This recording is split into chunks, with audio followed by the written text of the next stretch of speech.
उत्तर भारत के एक छोटे से गांव में एक पुरानी हवेली थी जिसे लोग अंधेरी हवेली कहते थे। दिन में भी वहां सन्नाटा छाया रहता था और रात होते ही कोई उसके पास जाने की हिम्मत नहीं करता था।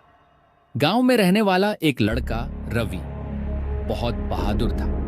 उसे भूत प्रेत जैसी बातों पर बिल्कुल यकीन नहीं था। एक दिन उसने अपने दोस्तों से कहा, आज रात मैं उस हवेली में जाकर दिखाऊंगा कि वहां कुछ भी नहीं है।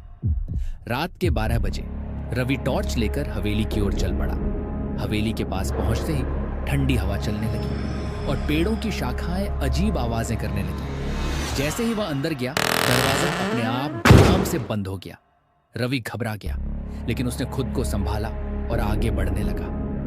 अचानक उसे किसी के रोने की आवाज सुनाई दी। वह आवाज ऊपर के कमरे से आ रही थी। धीरे धीरे सीढ़ियां चढ़ते हुए रवि उस कमरे तक पहुंचा। दरवाजा थोड़ा खुला था।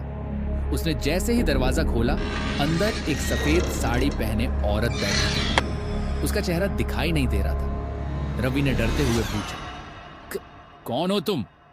वह औरत धीरे धीरे उसकी ओर मुड़ी। उसकी आंखें पूरी तरह काली थी और उसने धीमी आवाज में कहा, मैं यहां से कभी नहीं जा सकती। क्या तुम मेरी मदद करोगे? रवि के हाथ पैर कांपने लगे।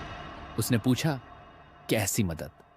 औरत बोली, मेरा शरीर इस हवेली के पीछे दफन है। जब तक उसे सही जगह नहीं पहुंचाया जाएगा, मेरी आत्मा यहीं भटकती रहेगी।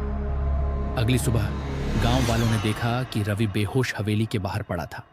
होश आने पर उसने सारी बात बताई।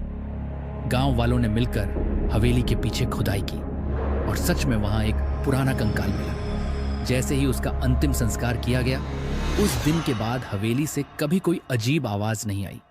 लेकिन कहते हैं, कभी कभी आधी रात को हवेली की खिड़की में एक साया अब भी दिखता है, जैसे कोई अभी भी इंतजार कर रहा हो।